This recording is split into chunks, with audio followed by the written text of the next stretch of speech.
Admiral Lee Hyun sat in his chair on the bridge of the starship Phoenix. The red emergency lights flashed across his weathered face. He was 52 years old and had spent 30 years protecting human colonies across the galaxy. Today felt different. Today felt like the end of everything.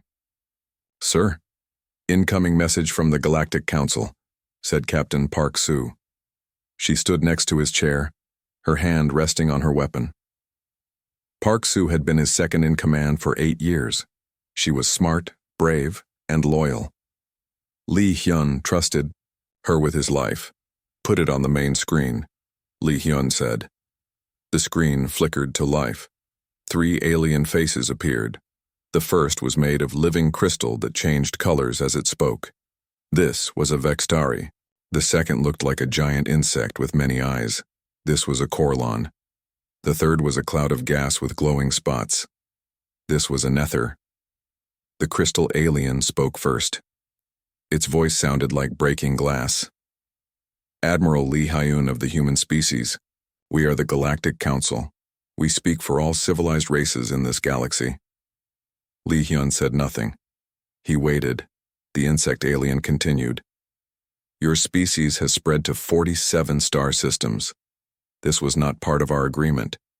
Humans were supposed to stay in their home system. We never made that agreement," Lee Hyun said calmly. The gas alien pulsed with angry red light. "Your species is dangerous. You come from a world of hunters and killers. You do not understand peace like we do." Lee Hyun leaned forward in his chair. "What do you want?" The crystal alien's colors shifted to dark purple. "You have 72 hours. Remove all humans from every star system except your home system. Submit to permanent quarantine around your sun. If you refuse, we will use military force." Captain Park Soo stepped forward. "You're threatening war?" The insect alien clicked its mandibles. "We do not make war like your violent species. We bring correction. We bring order. We have done this many times before." "How many times?" Lee Hyun asked. 17 species have required correction," the gas alien said. "All 17 now live in peace under our guidance." Lee Hyun understood. These 17 species were slaves or dead. "And if we refuse your generous offer?" The crystal alien grew brighter. "Then we will teach you about real warfare. Your crude violence cannot match our advanced methods. We have weapons that can destroy stars. We have shields your primitive guns cannot break. We have ruled this galaxy for 2,000 years." Dr. Kim Nari entered the bridge. She was the chief scientist and diplomat for the human fleet. She was young, only 35, but very smart. She had studied alien cultures for 15 years. "Perhaps we can negotiate," Dr. Kim Nari said. "Find a solution that works for everyone." The 3 aliens looked at each other. Then they began to laugh. The crystal alien made sounds like wind chimes in a storm. The insect alien clicked rapidly. The gas alien pulsed with bright yellow light. "Negotiate?" the crystal alien said. "With hunters? With killers? Your species knows only violence and death. You cannot understand the higher concepts of peace and harmony." Dr. Kim Nari tried again. "We have lived in peace with many species. We trade with the Centauri merchants. We share technology with the vegan scientists. We help the Tau Ceti farmers grow food." "Those are lesser species," the insect alien said. "They do not matter. What matters is that your species threatens the order we have built." Commander Choi Min walked onto the bridge. He was the head of human intelligence. He was quiet, careful, and very good at finding secrets. He handed Lee Hyun a data pad. Lee Hyun read the information quickly. His face did not change, but his eyes grew hard. "Interesting," Lee Hyun said.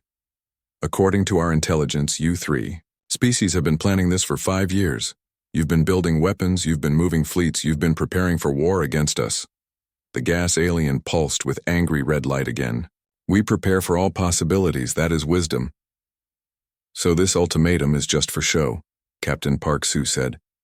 "You were always planning to attack us." The crystal alien's colors shifted to cold blue. "Your species is a disease in our perfect galaxy. You spread chaos wherever you go. You ask questions instead of following orders. You change things instead of accepting them. The insect alien leaned closer to the camera. We have studied your history. You fight wars that last years. You sacrifice millions of your own kind. You use weapons that poison entire worlds. You are monsters. Li Hyun stood up slowly. You want to teach us about war? Yes, all three aliens said together. You think we don't understand real warfare? Correct, the crystal alien said. You understand only brutality and destruction. We understand strategy and precision. Li Hyun smiled. It was not a nice smile. Tell me about the Kithara. The three aliens suddenly became very quiet. The Kithara were a peaceful species. Li Hyun continued. They lived on beautiful garden worlds, they made art and music, they never hurt anyone. What happened to them? The gas alien spoke slowly. They did not accept correction. You killed all of them, Dr. Kim Nari said. 12 billion beings, men, women, and children, all dead. It was necessary, the insect alien said. They refused to submit. And the Zarians? Commander Choi Min asked. And the Pythons? And the Moravec Union? The crystal alien's colors grew darker. All necessary corrections. Li Hyun walked closer to the screen. 43 billion beings, all dead because they wouldn't bow to you. They chose their fate, the gas alien said. Just like you're choosing yours, Captain Park Soo added. The three aliens looked confused. Li Hyun sat back down in his chair. Let me make sure I understand. You want to teach us about warfare. You think we're just violent animals who don't understand strategy. You believe your technology and tactics are superior to ours. This is correct, the crystal alien said. And you're giving us 72 hours to surrender or face your military might. Yes. Li Hyun looked at Captain Park Soo. She was smiling, too. He looked at Dr. Kim Nari. She was taking notes. He looked at Commander Choi Min. The intelligence officer was already making plans. Fascinating, Li Hyun said. We accept your challenge. The aliens looked surprised. You accept surrender? The insect alien asked. No, Li Hyun said. We accept your offer to teach us about warfare. This should be very educational. The crystal alien's colors flashed bright red. You choose war over peace. You choose death over life. We choose to defend ourselves, Dr. Kim Nari said. Just like 43 billion other beings tried to do. The gas alien pulsed with dark energy. Then you will learn what happened to them. Our fleets are already moving. In 72 hours, we will show you true warfare. Li Hyun stood up again. We'll be waiting. And when this is over, you'll understand something important. What? All three aliens asked. Li Hyun's smile grew wider. You should never try to teach warfare to the species that invented it. The transmission ended. The bridge was quiet for a moment. Captain Park Soo broke the silence. Orders, sir? Send a message to all human colonies, Li Hyun said. Tell them to begin evacuation procedures. Make it look like we're running scared. Are we running scared? Dr. Kim Nari asked. No, Commander Choi Min said. We're setting a trap. Li Hyun nodded. They think they know everything about warfare. They think we're just brutal animals. They're about to learn the difference between fighting for conquest and fighting for survival. What's the difference? Captain Park Soo asked. Li Hyun looked out at the stars. Somewhere out there, alien fleets were moving toward human space. They carried weapons that could destroy planets. They had technology humans couldn't match. They had thousands of years of experience ruling the galaxy, but they had never fought humans before. When you fight for conquest, Li Hyun said, you can afford to lose. When you fight for survival, you can't afford anything except victory. He turned to his crew. They want to teach us about war. Let's show them what their best students can do. The red emergency lights continued to flash. In 72 hours, the most powerful military force in the galaxy would arrive to destroy humanity. Li Hyun couldn't wait. The alien fleet was the largest in galactic history. 50,000 ships moved through space like a metal storm. Each ship was 3 times bigger than human vessels. Their hulls shined with energy shields that could stop any weapon. Their guns could turn planets into dust. Commander Crystalline Singer of Victory stood on the bridge of the flagship Eternal Harmony. The Vextari commander was made of living crystal that glowed with confidence. Around the bridge, other crystal beings worked at their stations. They moved in perfect harmony, each one knowing what the others would do. Report on human activity. Crystalline Singer of Victory commanded. A younger crystal being stepped forward. The humans are evacuating their outer colonies. Their ships are running toward their home system. They appear to be preparing defensive positions around their worlds. As expected, the commander said. They know they cannot win. They will make a desperate last stand and then surrender. On another part of the flagship, Hive Mind Extension 7 worked with 1,000 other Corlon drones. The insect-like beings shared one mind across all their bodies. They calculated battle plans with perfect coordination. Human fleet strength, 12,000 ships, the hive mind announced to itself. Human technology level, primitive. Human tactical ability, limited.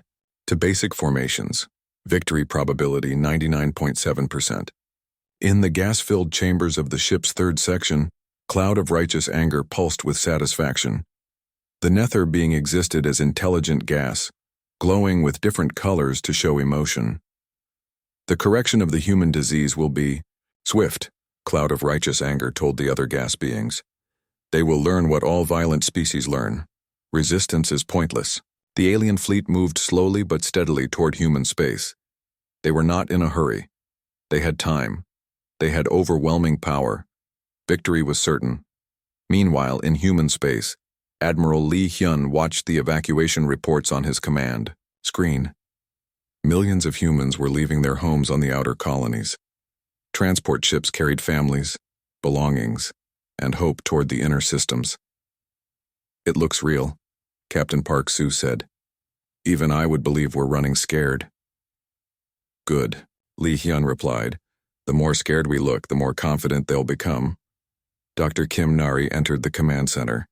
She carried a datapad filled with information about the alien fleet.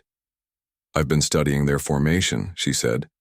They're flying in a standard battle formation, very organized, very predictable. What about their battle history? Commander, Choi Min asked. That's the interesting part, Dr. Kim Nari said. They've fought 17 wars against other species. Every single war ended the same way. The aliens arrived with overwhelming force. The enemy tried to fight. The enemy was destroyed. Quickly. The survivors surrendered. Lee Hyun nodded. They've never fought a long war. They've never faced an enemy that could adapt. They win by being bigger and stronger. Speaking of adaptation, Captain Park Soo said, Engineer Hansol wants to see you. She says her project is ready. Engineer Hansol was waiting in the research lab. She was 30 years old and probably the smartest person in the human fleet. Her hair was always messy because she forgot to brush it when she was thinking about her inventions. Admiral, she said excitedly, I've finished the nanobots. They're better than we hoped. Lee Hyun looked at the small container she held. Inside were millions of tiny machines, each one smaller than a grain of sand. Tell me how they work. Each nanobot can take apart metal and use it to build more nanobots, Hansol explained. They're designed to eat alien ship hulls, but the best part is they're invisible to their sensors. The aliens look for energy weapons and missiles. They're not looking for tiny machines. How long to disable a ship? Depends on the size. A small ship may be 1 hour. Their biggest ships may be 4 hours. Captain Park Soo whistled softly. And they won't know what's happening? Not until it's too late, Hansol said with a smile. Across the galaxy, the alien fleet reached the edge of human space. Their first target was Proxima Centauri, humanity's furthest colony. The system had 3 planets and 50 million human colonists. Crystalline Singer of Victory looked at the sensor. Readings. Strange. I detect no human ships in the system. Hive Mind Extension 7 processed the information through 1,000 drone minds. Confirmed. No defensive fleet present. No orbital weapons. The system appears abandoned. Cloud of righteous anger. Pulsed with confusion. Where are the humans? They should be defending their colony. Perhaps they evacuated everyone, suggested a younger crystal being. Impossible, Crystalline Singer of Victory said. 50 million beings cannot be moved quickly. They must be hiding. The alien fleet spread out across the Proxima Centauri system. Ships moved toward each planet, scanning for human life. Other ships investigated the asteroid belt and outer regions. Captain Beiji watched the alien fleet from her hiding place.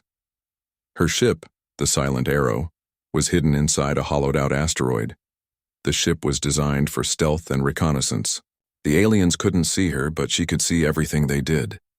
They're spreading out just like we predicted, she whispered into her communicator, taking the bait perfectly. Good, came Admiral Lee Hyun's voice. Wait for my signal. The alien ships continued their search. They found empty cities on the planets. They found abandoned space stations. They found no humans anywhere. This is suspicious, Hive Mind Extension 7 announced. Humans are violent and territorial. They should be fighting us. Maybe they're more cowardly than we thought, Cloud of Righteous Anger suggested. Crystalline Singer of Victory was not convinced. Something felt wrong, but the Crystal Commander could not figure out what. That's when Admiral Lee Hyun gave the eyes signal. Throughout the asteroid belt, thousands of hidden platforms activated. They had been built in secret over the past year. Each platform looked like an ordinary space rock. Each platform contained millions of Engineer Han Sol's nanobots. The platforms released their tiny cargo. Clouds of invisible machines spread through space toward the alien ships. The nanobots were too small for the alien sensors to detect. They looked like cosmic dust. The first nanobots reached the alien fleet 15 minutes later. Commander Crystalline Singer of Victory was studying star charts when the first alarm sounded. What is happening? The crystal being demanded. Hull breach on Deck 7, reported a subordinate. No, wait. Hull breach on Deck 12, and Deck 3, and Deck 15. More alarms began sounding throughout the ship. Red lights flashed as hull breaches appeared all over the massive vessel. This is impossible, Crystalline Singer of Victory said. We are not under attack. Our shields are perfect. Nothing is shooting at us. On the insect section of the ship, Hive Mind Extension 7 was experiencing panic for the first time in its collective existence. The hive mind could feel the ship coming apart, but it couldn't understand why. Hull integrity failing, the hive mind announced. Cause unknown. No enemy weapons detected. No impact signatures.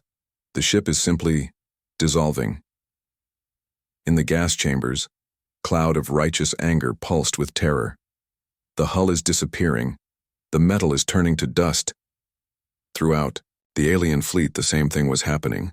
Ship after ship began falling apart. The nanobots ate through their hulls, turning the metal into more nanobots. The process accelerated as more machines were created. How are they doing this? Crystalline Singer of Victory screamed as crystal fragments fell from the ceiling. We cannot see their weapons. We cannot fight what we cannot see. Captain Beiji smiled as she watched the alien fleet dissolve. That's the point, she said to herself. Engineer Han Sol's nanobots worked with perfect efficiency. They took apart the alien ships piece by piece. The aliens' energy shields were useless because the nanobots were already inside the hulls. Their powerful weapons couldn't shoot at enemies they couldn't see. In 4 hours, 60% of the alien fleet was destroyed or disabled. The surviving ships tried to retreat, but many of them were already too damaged to move. Crystalline Singer of Victory managed to send one last message before the flagship's communication system failed. How? How did you do this? Admiral Lee Hyun's face appeared on the alien commander's screen. The human admiral looked calm and confident. You wanted to teach us about warfare, Lee Hyun said. Here's your first lesson. Real warfare isn't about having the biggest ships or the strongest weapons. It's about using your enemy's weaknesses against them. What weaknesses? The Crystal Commander demanded. Our ships are superior. Our technology is advanced. Your weakness is that you always fight the same way, Li Hyun explained. You expect your enemies to fight the same way too. You prepare for energy weapons and missiles. You don't prepare for tiny machines that eat your ships from the inside. The alien commander's crystal form flickered with confusion. This is not honorable combat. You hide in shadows. You use invisible weapons. Li Hyun's smile was cold. Honor doesn't keep my people alive. Victory does. The transmission cut off as the alien flagship finally broke apart. Captain Park Soo stood next to Li Hyun on the bridge of the Phoenix. Think they learned their lesson? No, Li Hyun said. They'll be back with more ships and better defenses, but now they know something important. The Galactic Council chamber was filled with angry voices. Crystal beings flashed red with rage. Insect creatures clicked their mandibles furiously. Gas clouds pulsed with dark energy. The greatest military force in galactic history had been humiliated by primitive humans. Supreme harmony of all things, the eldest Vextari spoke with a voice like cracking ice. 50,000 ships destroyed by invisible weapons. How is this possible? Overmind Collective Prime, leader of all Corlin hive minds, buzzed with frustration. Our analysis shows the humans used microscopic machines, nanobots. We did not prepare for such primitive tactics. Eternal Storm of Wisdom, the ancient Nether High Commander, pulsed with deep purple light. Primitive? They destroyed our fleet with technology we cannot see or stop. This is not primitive. This is cunning. The three species had ruled the galaxy for 2,000 years. They had destroyed 17 civilizations. They had never lost a battle. Until now. We mobilize everything, Supreme Harmony declared. Every ship, every weapon, every warrior. 200,000 vessels will crush these humans completely. And if they use their invisible weapons again? Overmind Collective asked. We adapt, Eternal Storm replied. New ships with sealed hulls. Energy barriers that stop all particles. Weapons that can sterilize entire solar systems without getting close. The three leaders agreed. This time, there would be no mistakes. The humans would learn the price of defying the Galactic Council. Meanwhile, in human space, Lieutenant Colonel Yoon Tae prepared for his most dangerous mission. He was 45 years old and had fought in every major human conflict for 20 years. His specialty was getting into places where he wasn't supposed to be. Your target is the Vextari Research Station at Kepler 442, Admiral Li Hyun explained. They're developing new defenses against our nanobots. We need to know what they're planning. Yoon Tae studied the holographic display. The alien station was heavily defended with energy fields and patrol ships. How do I get inside without being detected? That's where I come in, said Dr. Kim Nari. She had been studying captured alien technology for weeks. I've learned how their scanners work. They look for human DNA and human technology, but they don't look for this. She handed him a small device. Genetic masker. It makes their scanners think you're a gas cloud being from the outer rim, a harmless traitor. Will it work? We're about to find out, Dr. Kim Nari said with a nervous smile. Yoon Tae's team consisted of 5 specialists. Tech Sergeant Oh Jun was an expert at breaking things and making new things from the pieces. Major Lim Da was a psychological warfare specialist who could make enemies fight each other. Captain Shin-ae was the best pilot in the human fleet. Private First Class Ko Min was barely 20 years old, but could hack any computer system. Corporal Jang Ho was a communications expert who spoke 17 alien languages. They took a captured alien transport ship and flew toward the research station. The genetic maskers worked perfectly. The alien guards saw harmless traders bringing supplies. This is too easy, Captain Shin-ae whispered as they docked with the station. That's what worries me, Yoon Tae replied. Inside the station, crystal beings worked frantically on new ship designs. The humans watched from hidden positions as the aliens tested hull materials against nanobots. They're creating ships with self-repairing hulls, Tech Sergeant Oh Jun observed. Smart, the nanobots eat the metal, but the hull grows back faster, then they can consume it. What about their weapons? Major Lim Da asked. Corporal Jang Ho listened to alien communications. They're building something called a solar disruptor. It can make stars explode from a safe distance. That's not good, Captain Shinai said. Yuntae made a decision. Change of plans. We're not just gathering information. We're sabotaging. This place. Private Ko-Min connected to the station's computer system. Her fingers moved quickly across the alien keyboard. I'm in their research database. Want me to delete everything? No, Major Lim Da said. That's too obvious. Change their research data instead. Make small mistakes that look like calculation errors. Brilliant, Yuntae said. They'll build ships with flaws they won't notice until it's too late.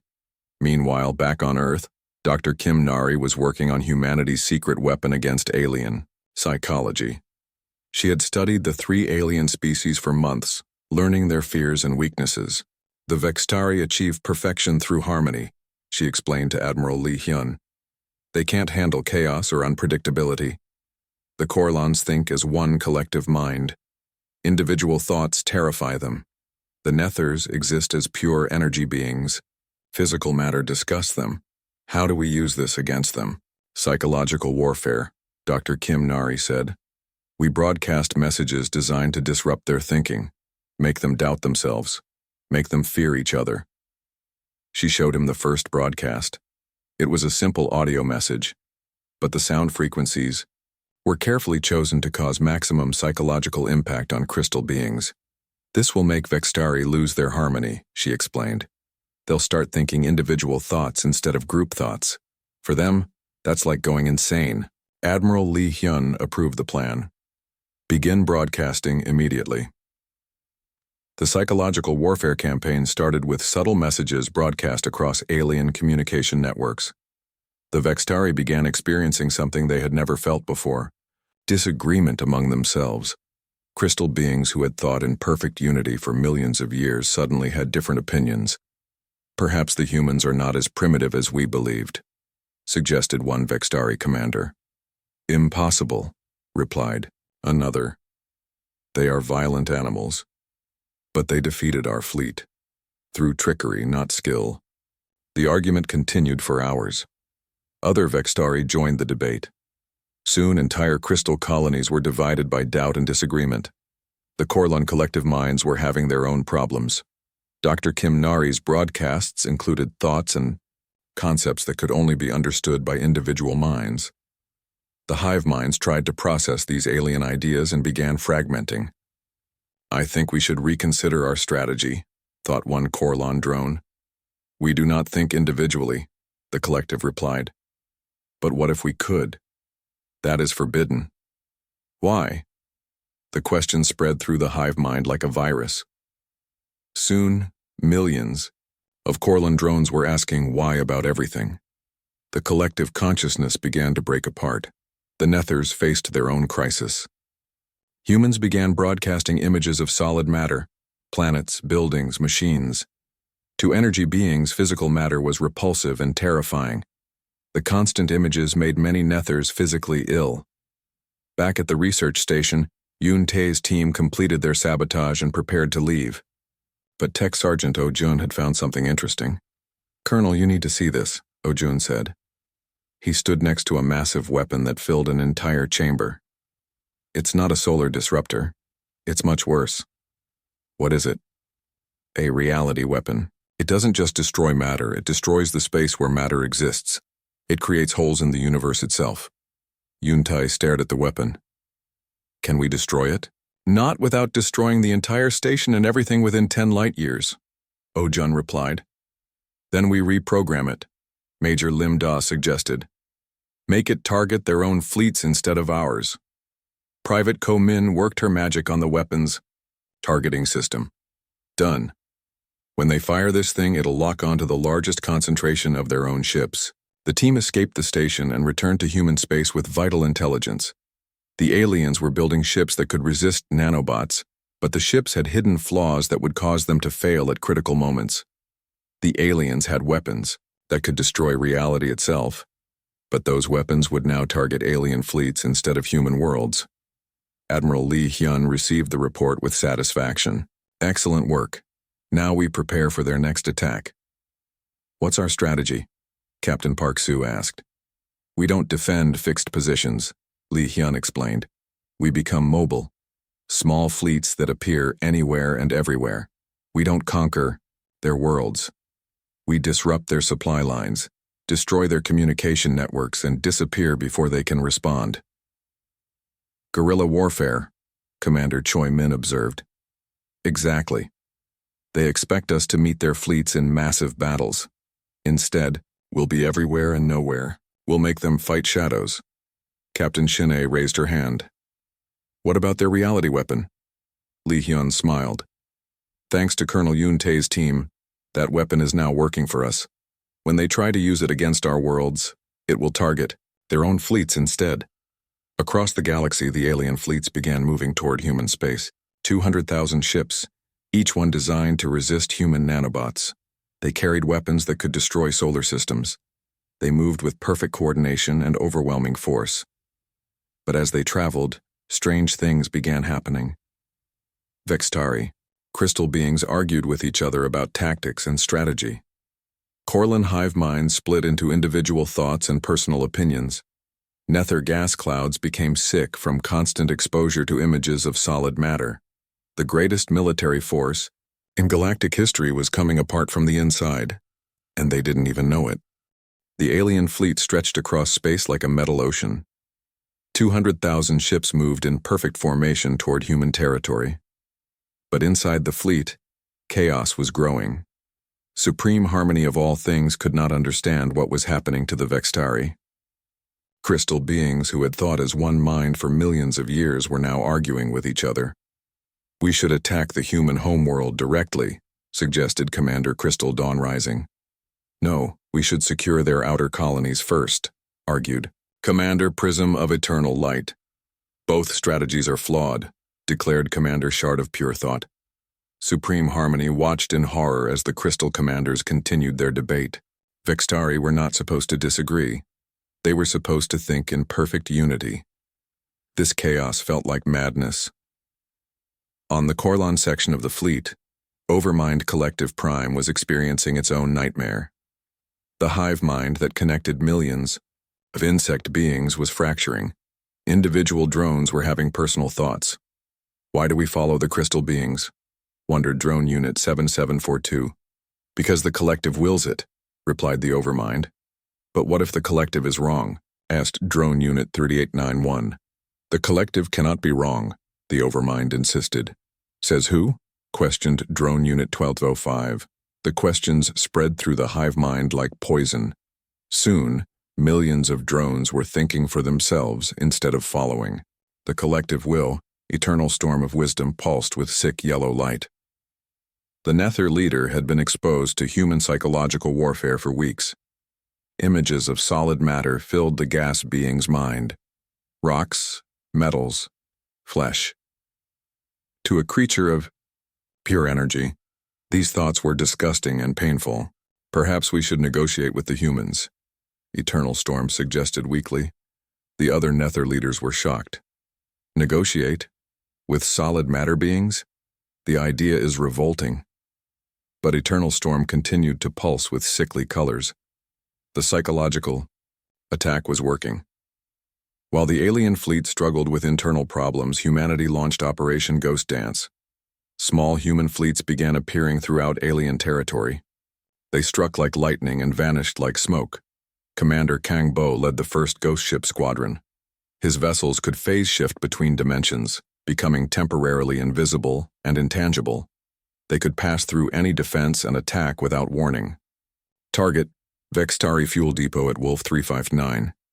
Kang Bo announced to his crew. We hit fast and disappear before they know what happened. The ghost ships materialized inside the alien fuel depot. They were like phantoms, impossible to detect or stop. They destroyed the facility's storage tanks and vanished again, leaving the aliens confused and angry. How did they get past our defenses? Demanded the Vextari station commander. Unknown, replied the security chief. Our scanners show no ships approaching, no weapons fired. The depot simply exploded. Similar attacks happened across alien space. Human ghost ships struck supply convoys, communication stations, and weapon factories. The aliens could not defend against enemies they could not see. Intelligence Officer Ryu He coordinated the information warfare campaign. She had agents hidden throughout alien territory, feeding false information to enemy commanders. Tell the Vextari fleet that human forces are massing at Rigel, she instructed one agent. Tell the Corlin hive minds that the Vextari are planning to abandon them, she told another. Inform the Nethers that both other species consider them weak and useless, she ordered a third. The false information spread through alien communications. Soon, the three species were not just fighting internal conflicts, they were suspicious of each other. The Vextari began questioning Corlon battle plans. The Corlons wondered if the Vextari were sharing accurate intelligence. The Nethers started to believe their allies were planning to betray them. Back in human space, engineer Han Sol unveiled humanity's newest weapon. I call them reality anchors, she explained to Admiral Li Hyun. They prevent space from being torn apart by the aliens' reality weapon. How do they work? They create stable zones in space-time, Han Sol said. No matter what the aliens shoot at us, reality stays normal, inside the anchor fields. Can we protect our entire fleet? Better than that, Han Sol smiled. We can protect our fleets and reflect their reality weapon back at them. The alien fleet finally reached human territory. They expected to find desperate defenders protecting their homeworlds. Instead, they found empty space and hidden traps. Captain Park Soo led the defensive strategy. Let them spread out looking for us, she told her captains. The wider they spread, the easier it is to pick them off one by one. The aliens searched the Tau Ceti system for human forces. They found automated defense platforms, but these were different from the nanobot weapons used before. These platforms created illusions, fake fleets that looked real on scanners but were actually empty. Space. Massive human fleet detected at coordinates 7279, reported a Vextari scanner operator. The alien fleet moved to attack the phantom enemy. When they arrived, they found nothing but empty space and more confusion. Where did they go?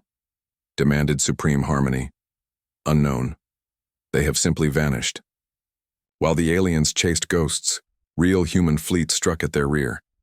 Marine General Park 1 led the attack on the alien supply lines. His forces destroyed the logistics ships that kept the alien fleet supplied with fuel and ammunition. Cut off their supplies, General Park 1 explained to his officers. A fleet without fuel is just expensive space junk. The psychological warfare reached its peak when the aliens tried to use their reality weapon. The massive device powered up, targeting the human homeworld of Earth. But Yun-Tae's sabotage had reprogrammed the targeting system.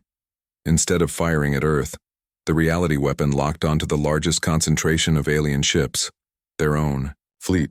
Reality weapon firing, announced the weapon operator. Excellent, said Supreme Harmony. The human homeworld will be erased from existence. But the weapon fired at the alien fleet instead. A hole in reality opened up in the middle of their formation, swallowing thousands of ships. What happened? Screamed Supreme Harmony. Why did it fire at us? System malfunction, reported the weapons officer. The targeting computer appears to have been sabotaged. The reality weapon continued firing at alien ships. Each shot tore holes in space, destroying hundreds of vessels. The aliens could not shut it down because the control codes had been changed. Intelligence Officer Ryu He chose this moment to broadcast her final psychological attack. She sent a message to every alien ship in the fleet. Your weapons fire on your own forces, her voice said in perfect alien languages. Your allies plan to betray you. Your leaders have lost their minds. Your defeat is certain. The message was simple, but after weeks of psychological warfare, it was devastating. Vextari crystal beings who were already arguing with each other began to panic. Corlon hive minds that were fracturing into individuals completely fell apart. Nether gas clouds that were sick from exposure to solid matter images finally broke down completely. The alien fleet began firing on itself. Vextari ships attacked Corlon vessels. Corlon swarms turned on Nether clouds. Nether energy weapons struck. Vextari crystals, cease fire, ordered Supreme Harmony. But the crystal being's commands were ignored. Other Vextari commanders had different ideas about what to do. Overmind Collective Prime tried to restore order to the hive minds, but millions of individual Corlin drones refused to reconnect to the collective consciousness. Eternal Storm of Wisdom pulsed with pain and confusion, unable to think clearly through the psychological torture. Admiral Li Hyun watched the alien fleet destroy itself on his tactical display. Sometimes the best victory is the one where your enemy defeats themselves. Captain Park Soo stood next to him. Think they've learned their lesson yet? No, Li Hyun replied. But they're about to. He opened a communication channel to the alien fleet. His face appeared on screens throughout the enemy formation. You wanted to teach us about warfare, Li Hyun said calmly, but you never learned its most important lesson. What lesson? Demanded Supreme Harmony, the crystal being's voice cracking with stress. Know your enemy, Li Hyun replied. You thought we were primitive animals who only knew violence. You never bothered to study us. You never tried to understand how we think. We understand you perfectly, screamed Overmind Collective Prime. You are chaos. You are destruction. No, Dr. Kim Nari's voice joined the broadcast. We are adaptive. We learn. We change. You have fought the same way for 2,000 years. We studied you for 6 months and learned all your weaknesses. Eternal Storm of Wisdom pulsed with fading light. Impossible. We are superior beings. Superior at what? Li Hyun asked. Destroying species that can't fight back? Congratulations. You're excellent at bullying the weak. But you've never faced anyone who could fight back effectively. The alien fleet continued to tear itself apart. Ships exploded as the reality weapon kept firing at random targets. The three species fought each other with the same fury they had once directed at their enemies. Commander Kang Bo materialized his ghost ships around the alien flagship. We could destroy what's left of your fleet right now, he announced. But that would be too easy. You chose war? Let us teach you how it's really done. The alien fleet was dying. Out of 200,000 ships, less than 50,000 remained. They drifted in space like broken toys, their crews fighting each other instead of the humans. The greatest military force in galactic history had destroyed itself.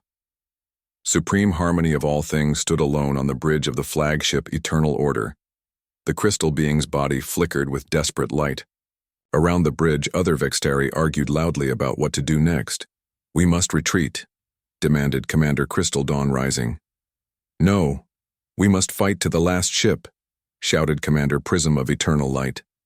Both of you are fools, declared Commander. Shard of Pure Thought Supreme Harmony watched the chaos with horror. For millions of years, Vextari had thought as one mind.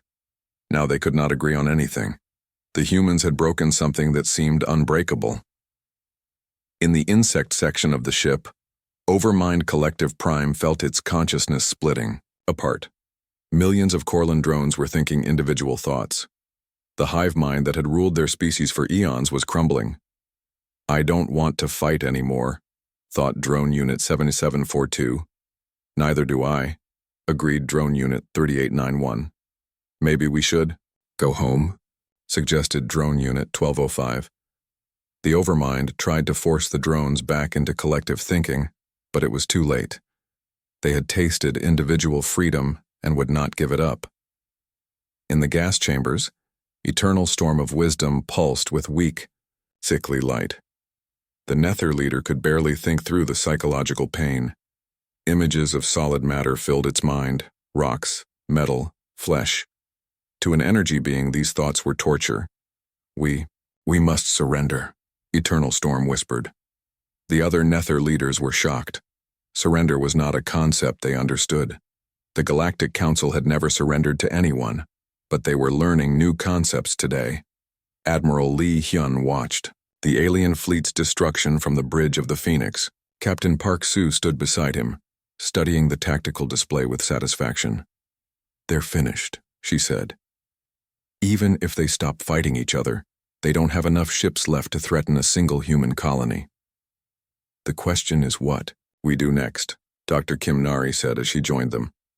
Do we destroy what's left of their fleet? Do we demand unconditional surrender? Li Hyun considered the options. He could order the ghost ships to finish off the aliens. He could demand that they abandon all their worlds and become prisoners. He could make them pay for the 43 billion beings they had murdered over the centuries. But that would make humans no better than the aliens had been. Open a communication channel to all alien ships, Li Hyun commanded. His face appeared on screens throughout the damaged fleet. The alien leaders looked at him with fear, confusion, and something they had never felt before: respect. Supreme harmony of all things. Overmind Collective Prime, Eternal Storm of Wisdom, Li Hyun said, addressing each leader by name. You wanted to teach us about warfare. The lesson is complete.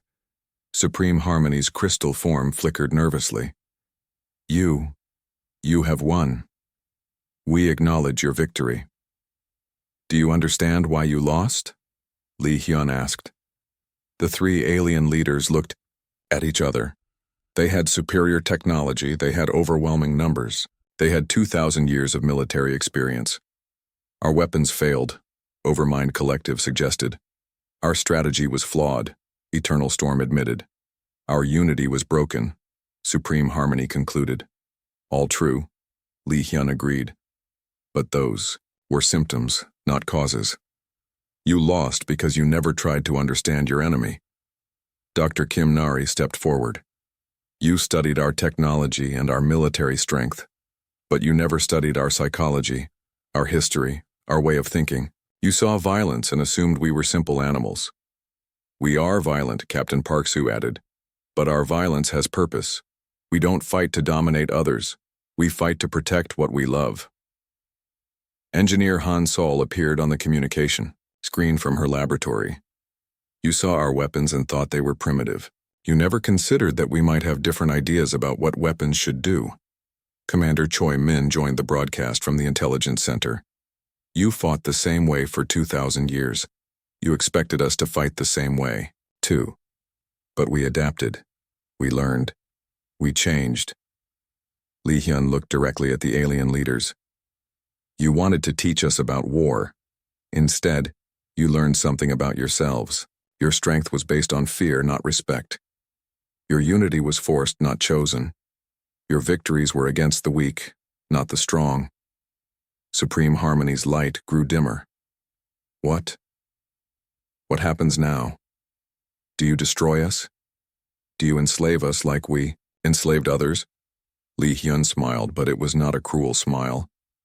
That would make us exactly like you, and we are not like you. Fleet Admiral Young Woo's massive command ship, Indomitable, materialized near the alien fleet. The admiral was 70 years old and had spent his entire life studying military strategy. He understood the importance of what happened next. The Galactic Council is dissolved, Admiral Jung Woo announced. Your authority over other species is ended. Your weapons of mass destruction will be destroyed. Your military fleets will be reduced to defensive forces only. And then? Eternal Storm asked. Weakly. Then you go home, Li Hyun said simply. You rebuild your civilizations. You learn to live without threatening others. Captain Nam Soo, commander of the flagship Indomitable, added her voice to the broadcast. We will not occupy your worlds. We will not demand tribute. We will not force you to worship us. We will simply make sure you never again have the power to commit genocide. The alien leaders were confused. This was not how conquest worked. Victorious species were supposed to enslave the defeated ones. Why? Supreme Harmony asked. Why show us mercy? Dr. Song Min, the physicist who had helped design humanity's solar weapons, provided the answer. Because showing mercy to defeated enemies is what separates civilization from barbarism. You never learned that lesson. But we murdered billions of beings, Overmind Collective said. We destroyed entire species. We deserve punishment. You do, Li Hyun agreed. And your punishment is to live with the knowledge of what you did, to rebuild without the power to threaten others, to learn better ways of thinking and living. Some of your species may choose to join the new galactic confederation we're establishing, Dr. Kim Nari explained. Others may prefer isolation. The choice is yours, but you will never again have the power to force your choices on others. Major Lim Da, the psychological warfare specialist, made the final announcement. Your 3 species will undergo cultural rehabilitation. We will help you learn new ways of thinking that don't require dominating others. It will take generations, but it can be done. The alien leaders were silent for a long time. They were trying to understand concepts they had never encountered: mercy from enemies, freedom of choice, rehabilitation instead of destruction. Finally, Supreme Harmony spoke. We accept your terms. As do we, Overmind Collective agreed. And we, Eternal Storm whispered. The war was over. In the months that followed, the galaxy began to change. The 17 species that had been enslaved by the Galactic Council were freed. Human fleets escorted them back to their homeworlds and helped them rebuild their civilizations. The Vextari crystal beings slowly learned to appreciate individual thoughts and personal creativity. Their perfect harmony was replaced by something more interesting: diversity of ideas and artistic expression. The Corlin hive minds discovered the value of individual thinking while maintaining their collective strength. Drones became citizens with personal rights and choices. The Nether gas beings overcame their disgust with solid matter and began to appreciate the beauty of physical worlds and the creatures that lived on them. Years later, Admiral Li Hyun stood in the new Galactic Academy on a neutral world. He was old now, his hair white and his face lined with age, but his eyes were still sharp as he addressed students from dozens of species. You have asked me to teach you about warfare, he said to the mixed class of humans, aliens, and former enemy species.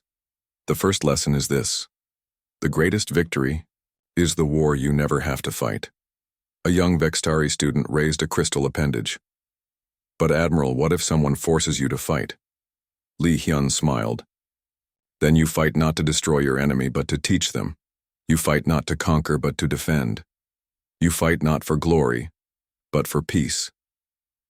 A Corlon drone student clicked its mandibles thoughtfully. What if the enemy is stronger than you? Strength is not about size or numbers, Li Hyun replied. Strength is about understanding. If you understand your enemy better than they understand themselves, you have already won. A young Nether pulsed with curious light. What if they refuse to learn? Li Hyun looked out the window at the peaceful academy grounds where former enemies now studied together. Everyone can learn. Sometimes it just takes longer than expected. An elderly human student raised her hand. Admiral, what is the most important lesson about warfare? Li Hyun was quiet for a moment, remembering the chaos of battle, the weight of command, the cost of victory. The most important lesson, he said finally, is knowing when to stop fighting. Any fool can start a war. Any idiot can destroy an enemy. But it takes wisdom to turn an enemy into a friend.